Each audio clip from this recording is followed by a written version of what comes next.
Hello everyone, ఇలాంటి videos మీకు ముందుగా కావాలి అనుకుంటే మా ఛానల్ని సబ్స్క్రైబ్ చేసుకుని పక్కనే ఉన్న బెల్ ఐకాన్ని క్లిక్ చేయండి. అప్కమింగ్ రివ్యూలోకి వెళ్ళిపోదాం. యూత్ ఫెస్ట్ మొదలైపోతుంది. ఇంకా అప్పుడే మినిస్టర్ గారు కూడా కాలేజ్కి విచ్చేస్తారు. మినిస్టర్ గారికి బొకే ఇచ్చి అందరూ వెల్కమ్ చెప్తూ ఉంటారు. వసుధార మాత్రం శైలేంద్రతో ఏదో ఛాలెంజ్ చేశాను, కానీ ఒకవేళ సార్ రాకపోతే పరిస్థితి ఏంటి? ఇప్పుడు సార్కి ఫోన్ చేసి ఎలా పిలవాలి? నాన్నని తీసుకురమ్మంటే సార్ వచ్చే పరిస్థితుల్లో ఉన్నారో లేరో అని టెన్షన్ పడుతూ ఉంటుంది వసుధార. అప్పుడే ఇంకా మినిస్టర్ గారు ఆ ఫ్లెక్సీనన్నీ చూసి, వసుధార, నాకు చాలా సంతోషంగా ఉందమ్మా, ఇవాళ రిషి కాలేజ్కి వస్తున్నాడు, రిషితో మాట్లాడాలి అని చెప్పి హ్యాపీగా ఫీల్ అవుతారు మినిస్టర్ గారు. వసుధార మాత్రం టెన్షన్ పడుతూ ఉంటుంది. ఇంకా అలా వెల్కమ్ స్పీచ్, జ్యోతి ప్రజ్వలన, నెక్స్ట్ కల్చరల్ యాక్టివిటీస్, డ్యాన్సెస్ అవన్నీ జరుగుతూ ఉంటాయి. ఒకటి తర్వాత ఒకటి అందరూ చేస్తూ ఉంటారు. కానీ వసుధార మాత్రం రిషికి ఫోన్ చేయాలా వద్దా అని ఇంకా చక్రపాణికైతే కాల్ చేయాలి అనుకుంటుంది. చక్రపాణి ఫోన్ స్విచ్ ఆఫ్ వస్తుంది. ఏంటి, నాన్న ఫోన్ స్విచ్ ఆఫ్ వస్తుంది, ఏమై ఉంటుంది అని టెన్షన్ పడుతూ ఉంటుంది వసుధార. మహేంద్ర, అనుపమ వసుధార దగ్గరికి వస్తారు. అమ్మ వసుధార, ఇక్కడ పరిస్థితి చేజారిపోయేటట్లు ఉంది. ఇంకొన్ని ఈవెంట్స్, ఇంకొన్ని డ్యాన్స్ తర్వాత రిషి ఖచ్చితంగా రావాలి అంటారు. ఇప్పుడు రిషి రాకపోతే ఎలా అమ్మా అని అంటారు మహేంద్ర. నేను అదే ఆలోచిస్తున్నాను మావయ్య, ఇప్పుడే నాన్నకి కాల్ చేస్తున్నాను, కానీ నాన్న ఫోన్ స్విచ్ ఆఫ్ వస్తుంది, అసలు ఏం చేయాలో అర్థం కావట్లేదు అని అంటుంది వసుధార. ఏంటి, బావగారి ఫోన్ స్విచ్ ఆఫ్ వస్తుందా? అంటే ఇప్పుడు రిషి బాగానే ఉన్నాడంటావా అని అంటారు మహేంద్ర. పాపం వసుధార టెన్షన్ పడుతుంది. మావయ్య, మీరేమీ దిగులు పెట్టుకోవద్దు, రిషి సార్ బాగుంటారు అని చెప్తుంది వసుధార. మహేంద్ర వసుధారతో, అమ్మ వసుధార, ఇప్పటికైనా అడ్రస్ చెప్పమ్మా, నేను వెళ్ళి చూసి వస్తాను అని అంటారు. మావయ్య అది అని అంటుంది వసుధార. అమ్మ వసుధార, నాకు ఇప్పుడు టెన్షన్గా ఉంది, ఎందుకంటే మా బావగారు ఫోన్ ఎత్తటం లేదు, స్విచ్ ఆఫ్ వస్తుంది. రిషి అక్కడ సేఫ్గా ఉన్నాడో లేడో అర్థం కావటం లేదు. రిషి ఒకవేళ బయలుదేరి ఉంటే ఎక్కడికి వరకు వచ్చాడో కూడా తెలీదు. కాబట్టి ప్లీజ్ నాకు ఇప్పుడైనా అడ్రస్ చెప్పమ్మా, నేను వెళ్ళొస్తాను అని అంటారు. సరే మావయ్య, ఈ రూట్లో వెళ్తే అని ఇంకా అడ్రస్ ఆ పెద్దయ్య పెద్దమ్మ వాళ్ళ అడ్రస్ చెప్తుంది వసుధార. సరే అమ్మా, నేను వెళ్ళొస్తానని చెప్పి వసుధార ఇంకా చెప్తే మహేంద్ర, అనుపమ ఇద్దరు ఇంకా రిషి దగ్గరికి బయలుదేరుతారు. వసుధార మాత్రం టెన్షన్ పడుతూ ఉంటుంది. ఫణీంద్ర, మహేంద్ర మహేంద్ర అమ్మ వసుధార, మహేంద్ర ఎక్కడికి వెళ్తున్నాడు అని అడుగుతారు. ఏం లేదు సార్, ఏదో చిన్న పని ఉంది, అందుకే బయటకు వెళ్తున్నారు అని అంటుంది వసుధార. ఏంటమ్మా, ఈ ప్రోగ్రాం పెట్టుకొని ఇప్పుడేం చిన్న పనులు ఉంటాయి? ఎవరైనా స్టూడెంట్స్ వెళ్ళేవాళ్ళు కదా, అంతకాకపోతే శైలేంద్ర అయినా వెళ్ళేవాడు కదా, ఎందుకని ఇప్పుడు వెళ్ళడం? సర్లే, త్వరగా వచ్చేస్తే అదే మంచిది. అమ్మా, నెక్స్ట్ నువ్వే స్పీచ్ ఇవ్వాలి అని అంటారు. సార్, అది నేను కావాలంటే ఎండింగ్ స్పీచ్ ఇస్తాను సార్ అని అంటుంది. అమ్మ వసుధార, డిబిఎస్టి కాలేజ్ ఎండి నువ్వే, అలాంటప్పుడు నువ్వు స్పీచ్ ఇవ్వకపోతే ఎలా అమ్మా? ఈ కాలేజ్ బాగోగుల గురించి, స్టూడెంట్స్ ఎలా ఎగ్జామ్స్కి ప్రిపేర్ అవ్వాలనే దాని గురించి నువ్వే కదా చెప్పాల్సింది అని అంటారు. కరెక్టే సార్, కాకపోతే అని అంటుంది వసుధార. ఏంటి వసుధార, డాడ్ అంతలా చెప్తున్నా ఎందుకింత కంగారు పడుతున్నావు? అనుకున్నట్టు రిషి వస్తాడా రాడా అని అడుగుతాడు శైలేంద్ర. శైలేంద్ర, నీకు ఎప్పుడేం మాట్లాడాలో తెలీదా? అంత పెద్ద ఫ్లెక్సీలు బ్యానర్లు పెట్టాక కూడా రిషి రాకుండా ఎందుకుంటాడు అని అంటారు ఫణీంద్ర. ఏమో వసుధార, రిషి ఖచ్చితంగా వస్తున్నాడు కదా అని అంటారు ఫణీంద్ర. వస్తున్నారు సార్ అని అంటుంది వసుధార. అయితే ఇంకేంటి వసుధార, ఎందుకు టెన్షన్ పడుతున్నావు? వెళ్ళి అందరికీ ఒక మంచి స్పీచ్ ఇవ్వు అని అంటాడు శైలేంద్ర. ఇంకా వసుధార పాపం అలా టెన్షన్గా ఎదురు చూస్తూ ఉంటుంది. ఇది ఇలా ఉండగా మహేంద్ర, అనుపమ అలా ఇంకా డ్రైవ్ చేస్తూ వెళ్తూ ఉంటారు. మహేంద్ర, ఖచ్చితంగా రిషి అక్కడ ఉంటాడంటావా అని అంటారు. అనుపమ, ఆ పెద్దమ్మ పెద్దయ్య రిషిని చాలా బాగా చూసుకుంటున్నారు, ఖచ్చితంగా రిషి అక్కడే ఉంటాడు అని ఇంక చెప్తారనమాట పాపం మహేంద్ర అనుపమతో. ఇది ఇలా ఉండగా వసుధార స్పీచ్ ఇవ్వడానికి రెడీ అవుతుంది. ఇంకా అలా వసుధార స్టేజ్ పైకి వస్తుంది. స్టూడెంట్స్ అందరూ క్లాప్స్ కొడుతూ ఉంటారు.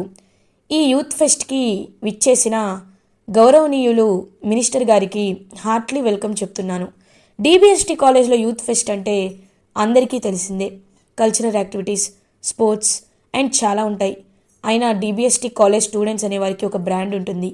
మీరు బాగా చదువుకోవాలి, ఉన్నతమైన ఆలోచనలతో సమాజాన్ని ఇంకా ఇంకా ఎత్తుకు ఎదిగేటట్లు చేయాలి, మీరే మన ఇండియాకి ఫ్యూచర్ అని చెప్పి వసుధార ఇంకా స్పీచ్ ఇస్తూ ఉంటుంది.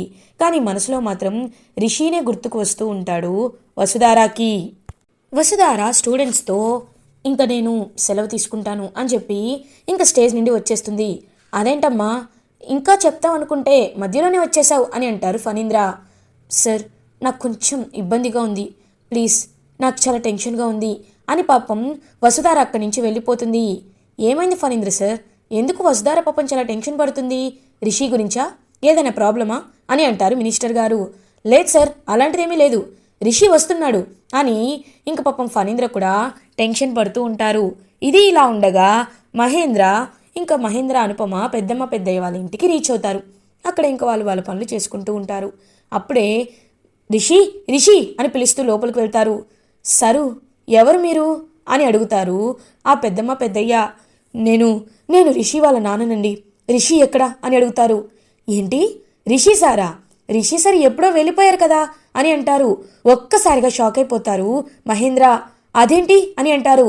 అవునండి, ఆ బాబు పొద్దున్నే పాపం మేము మందులు ఇచ్చాం, ఆయన ఇప్పుడిప్పుడే నడుస్తున్నాడు. అప్పుడే ఒక అతను వచ్చి ఈయన ఖచ్చితంగా అక్కడ ఉండాలి, ఈయన నేను తీసుకువెళ్తున్నానని ఆయన్ని తీసుకువెళ్ళిపోయారు అని అంటారు. పాపం మహేంద్ర అనుపమ షాక్ అయిపోతారు. ఒకవేళ శైలేంద్ర ఈ పని చేశాడా అని చెప్పి ఇంకా అలా వెళ్ళిపోతూ ఉంటారనమాట. ఇప్పుడు ఏం చేయాలి, రిషి ఎక్కడున్నాడో ఎలా తెలుసుకోవాలి అని పాపం చాలా టెన్షన్ పడుతూ ఉంటారు. అప్పుడే ఇంకా వసుధారకి కాల్ చేస్తారు. హలో మావయ్య, రిషి సార్ అక్కడ ఉన్నారా అని అడుగుతుంది. లేరమ్మా, రిషి ఇక్కడ లేడు, ఎవరో తీసుకువెళ్ళారంట, ఎవరో అర్థం కావట్లేదు, ఇప్పుడు ఏం చేయాలమ్మా వసుధారా అని పాపం టెన్షన్ పడుతూ ఉంటారు మహేంద్ర. అదేంటి మావయ్య అని పాపం చాలా బాధపడుతూ ఉంటుంది వసుధార. అప్పుడే ఇంకా స్టేజ్పై అందరూ వస్తారనమాట. ఇంకా మినిస్టర్ గారు అందరికీ కండువా కప్పి మొత్తం సన్మానం చేసే ప్రోగ్రాం ఒకటి ఉంటుంది. ఆ ప్రోగ్రాంకి వసుధారాని ఇన్వైట్ చేస్తూ ఉంటారు. వసుధార మాత్రం పరధ్యానంగా రిషి ఎప్పుడెప్పుడు వస్తాడా అని, అసలు రిషి సార్ వస్తారా రారా అని వెయిట్ చేస్తూ చాలా అంటే చాలా బాధపడుతూ ఉంటుంది. అప్పుడే కరెక్ట్గా శైలేంద్ర స్టూడెంట్స్ని రెచ్చగొడుతూ ఉంటారు.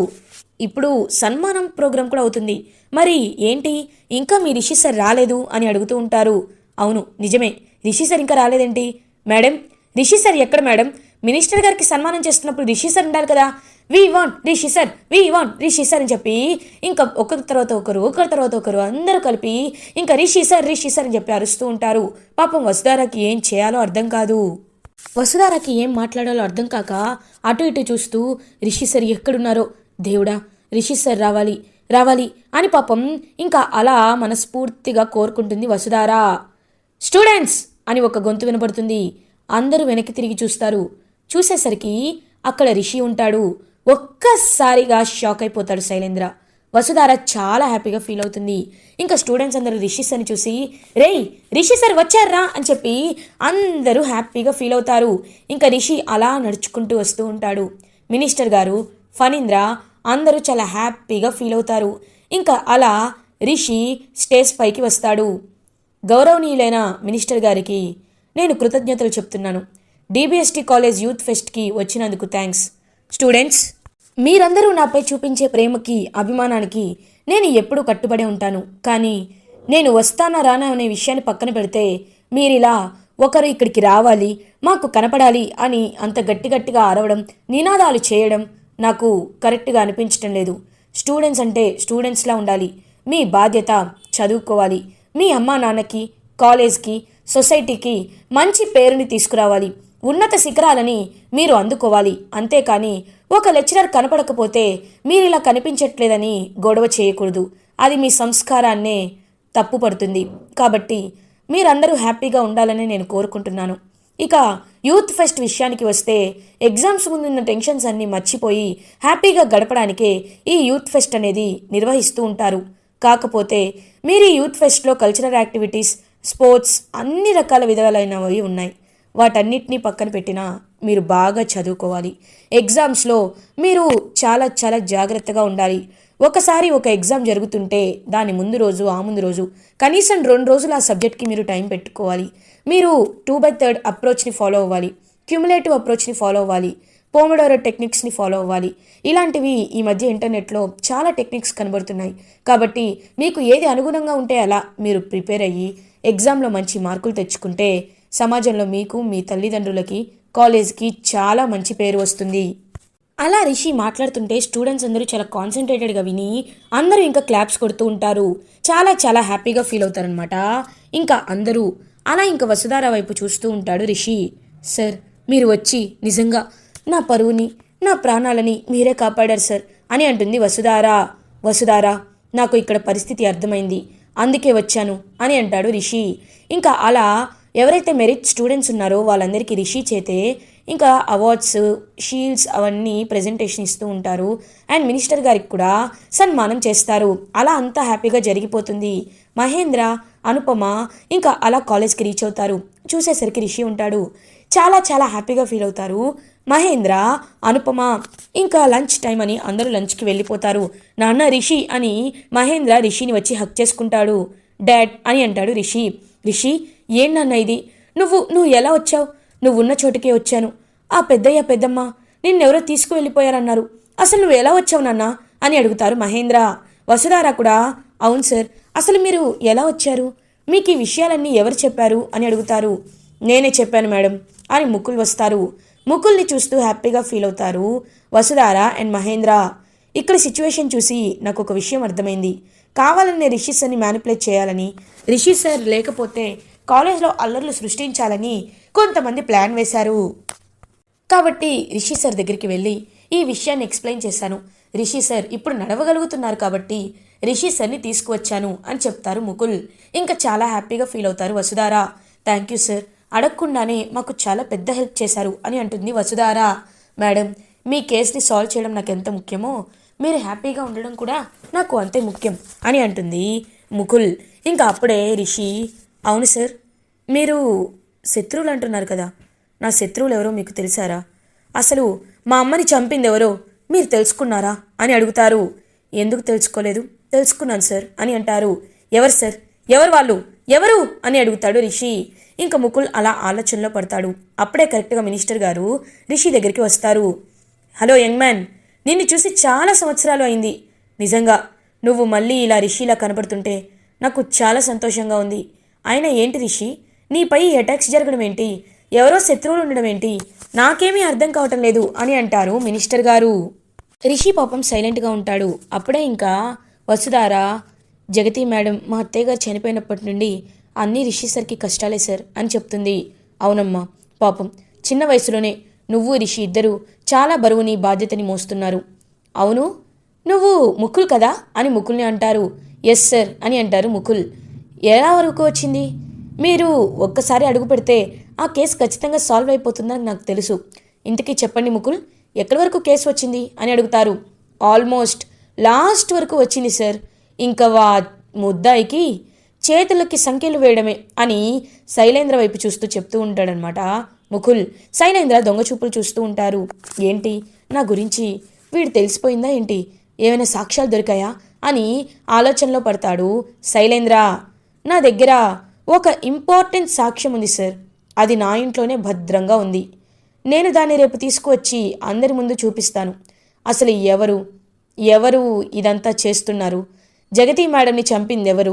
రిషి సార్పై ఇన్ని అటాక్స్ జరిపింది ఎవరు అనేది నేను తెలుసుకునేలా చేస్తాను అని చెప్పి సింపుల్గా చెప్తారనమాట ముకుల్.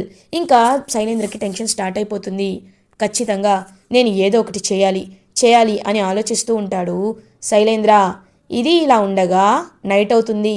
ఇంకా అప్పుడే రిషి వసుధార మాట్లాడుకుంటూ ఉంటారు. సార్, ఖచ్చితంగా మీరు ఇక్కడికి వచ్చారంటే హ్యాపీగా ఉంది. ఇంతకీ మీ ఆరోగ్యం ఎలా ఉంది సార్ అని అడుగుతుంది. నాకు బాగానే ఉంది వసుధార, ఇప్పుడు పెయిన్ తగ్గింది, నడవడం స్టార్ట్ చేశాను, ఇప్పుడు ప్రశాంతంగానే ఉంది అని అంటాడు రిషి. ఇది ఇలా ఉండగా మిడ్ నైట్ అవుతుంది. అప్పుడే ఇంకా శైలేంద్ర దొంగతనంగా ముకుల్ వాళ్ళ ఇంటికి వస్తారు. ఖచ్చితంగా ఎవిడెన్స్ వీడింట్లోనే ఉంటుంది.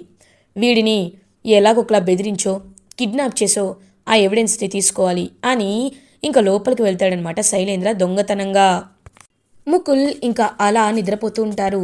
ఖచ్చితంగా వీడి దగ్గరే ఉండి ఉంటుంది అని చెప్పి ఇంకా అలా వెతుకుతూ ఉంటే అప్పుడే లైట్ ఆన్ అవుతుంది. ఒక్కసారిగా శైలేంద్ర షాక్ అయిపోతాడు. ముకుల్ శైలేంద్ర దగ్గరికి వచ్చి, ఏంటి ఇక్కడికి వచ్చావు అని అడుగుతారు. చూడు, ఏదో సాక్ష్యం ఉందన్నావు కదా, అది ఇస్తే వెళ్ళిపోతాను అని అంటాడు శైలేంద్ర. అయినా ఎందుకు అంత భయపడుతున్నావు? ఏ ఇన్ని రోజులు దాక్కున్నావు కదా అని అంటాడు ముకుల్. ఏయ్, నీకు చెప్తుంటే అర్థం కావట్లేదా? నేనే జగతి పిన్నిని చంపానని తెలిస్తే రిషి నన్ను ప్రాణాలతో వదిలిపెట్టడు. నీకెంత డబ్బు కావాలంటే అంత డబ్బిస్తాను, నాకు ఇచ్చేసేయి, ఆ సాక్ష్యం, ఆ ఎవిడెన్స్ నాకు ఇవ్వు అని అడుగుతాడు శైలేంద్ర. అప్పుడే కరెక్ట్గా రిషి వసుధార ఇద్దరు ఇంకా రూమ్లో నుంచి నడుచుకుంటూ బయటకు వస్తారు. రిషి వసుధారని చూసిన శైలేంద్ర ఒక్కసారిగా షాక్ అయిపోతాడు. ఏంటి అని అలా చూస్తూ ఉండిపోతాడు. ఏంటి మిస్టర్ శైలేంద్ర, తెలివితేటలు మీకే ఉంటాయనుకున్నారా? మాకు కూడా ఉంటాయి. అయినా రిషి సర్కి నీ నిజస్వరూపం ఎలా తెలియచేయాలని ఇన్నాళ్ళు ఆలోచించాను, కానీ ఇప్పుడు నీ గొయ్య నువ్వే తవ్వుకున్నావు. రిషి సర్కి నీ నోటితోనే జగతి మేడంని చంపింది నువ్వేనని చెప్పావు అని అంటారు ముకుల్. ఇంకా రిషి ఒక్కసారిగా అలా షాక్ అయి కోపంగా చూస్తూ ఉంటాడు. ఇది ఇలా ఉండగా ఫ్లాష్ బ్యాక్కి వెళ్దాం. ఇంకా అప్పుడే రిషి వసుధార ఇద్దరికి ముకుల్ దగ్గర నుండి ఫోన్ కాల్ వస్తుంది. హలో ముకుల్ సార్ అని అంటారు రిషి. సార్, మీరు ఏమీ అనుకోకపోతే మీరు మా ఇంటికి వస్తారా అని అడుగుతారు. మీ ఇంటికా ఈ టైంలో అని అంటారు. అసలైన దొంగ ఎవరో మీరు తెలుసుకోవాలి కదా సార్, అందుకే రమ్మంటున్నాను అని చెప్పి ఇంకా వెళ్తారనమాట. రమ్మని చెప్తారు ముకుల్. అదే కాకుండా ముకుల్ ఇంకా ధరణి కూడా ఒకప్పుడు మాట్లాడుకుంటారు. ధరణితో ముకులే చెప్తాడు, ఏమని, ఇలా రిషి సార్ వస్తున్నారని మీరు చెప్పండి, ఖచ్చితంగా మీరు చెప్పిన ఐడియాని శైలేంద్ర ఫాలో చేస్తాడు, మనం అతనికి ట్విస్ట్ ఇవ్వాలి అని చెప్పి ధరణికి కూడా ఒక ఐడియా ఇచ్చేసరికి ధరణి శైలేంద్రతో అలా చెప్తుందనమాట. సో ఇదంతా తెలుసుకున్న శైలేంద్ర ముకుల్ని కొట్టడానికి వస్తాడు. ఏంట్రా, ఏంటి తెగ రెచ్చిపోతున్నావు, అయినా ఇక నువ్వు ఊచలు లెక్క పెట్టుకోవడమే అని చెప్పి ఇంకా అలా అరెస్ట్ చేసి తీసుకువెళ్తూ ఉంటారనమాట ముకుల్ శైలేంద్రని. ఇలా ఎపిసోడ్ ఎండ్ అవుతుంది. ఫర్దర్ ఎపిసోడ్ రివ్యూస్ ముందుగా మీకు కావాలి అనుకుంటే మా ఛానల్ని సబ్స్క్రైబ్ చేసుకోండి. Thanks for watching.